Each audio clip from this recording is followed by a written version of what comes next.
bumaba na sa kapangyarihan si Martin Romualdez, ano na nga ba ang dapat asahan? Yan ang tanong ng maraming mamamayan.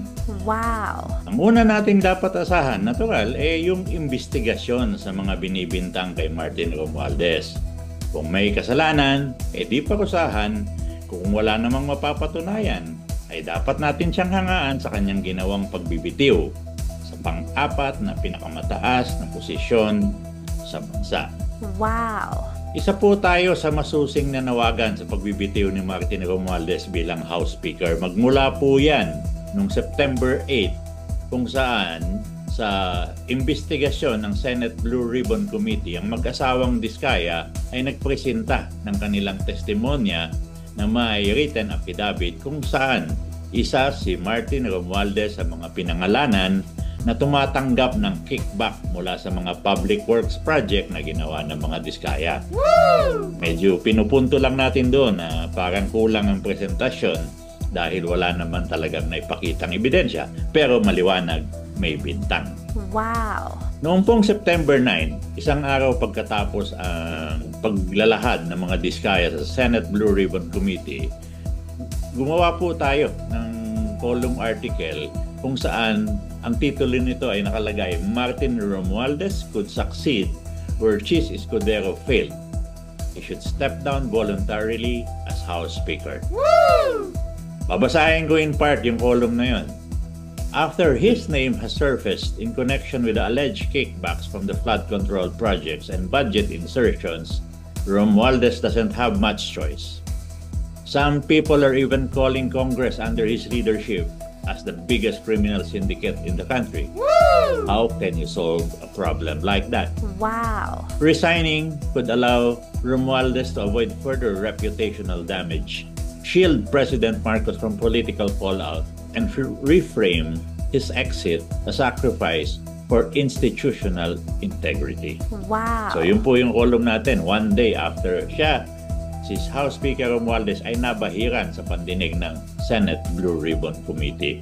Sumunod na araw, September 10, nagpalabas ulit po tayo ng vlog na kung saan sinabi natin ang mga mambabatas na sangkot sa flood control scam ay dapat sumailalim sa patas at malinis na investigasyon. Woo! September 13, 5 days after the accusations, nagpalabas po tayo ulit ng vlog na pinamagatan na Congress Meow versus Speaker Martin.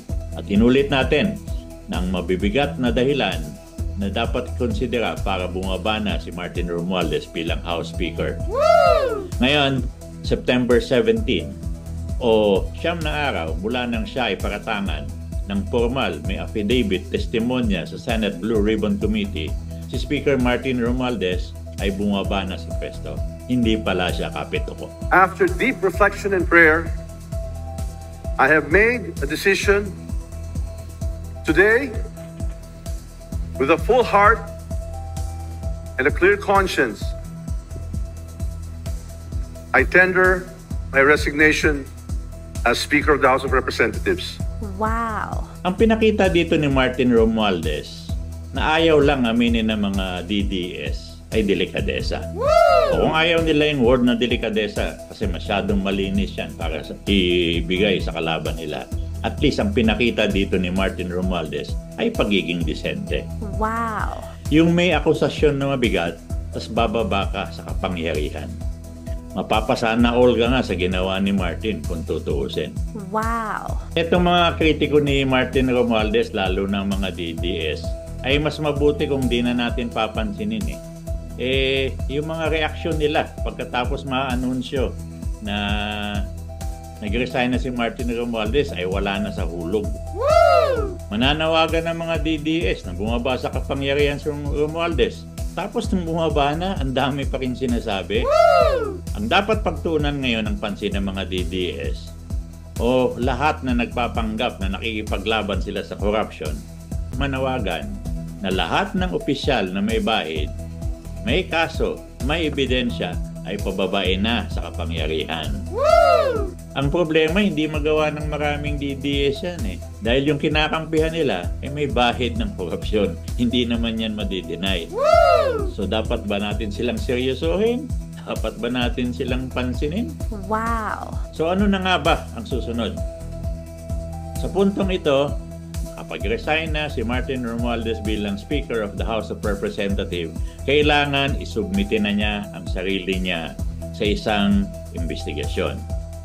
At ang mga nag-iimbestiga, dapat iharap ang mga nag-aakusa kay Martin Romualdez na tulad ng mga diskaya. Wow. Pwede ding isipin na dapat humarap sa investigasyon na ito si Vice President Sara Duterte. Isa din siya sa mga nagbintang ng katiwalian kay Martin Romualdez. Pag sila ay nagharap-harap na, ilatag ang mga ebidensya. Wow. At pag nailatag ang ebidensya, suriing mabuti ang mga ebidensya. Bigyan ng pagkakataon ng akusado na ipaliwanag ang mga ebidensya at kung kaya niya, pawalan ng saysay ang mga bintang. Wow. Kung may kasalanan, dapat parusahan. Dapat ikulong. Dapat bawiin ang mga ninakaw. Wow. Dapat nga, hindi nyo na din iboto. Wala namang kasalanan, dapat purihin natin ang kanilang ginawang sakripisyo para sa kapakanan ng bayan. Wow. Yan ang dapat gawin para maging matino ang ating lipunan. Yan po ang dapat gawin para sa wakas ay maging matino ang ating bayan.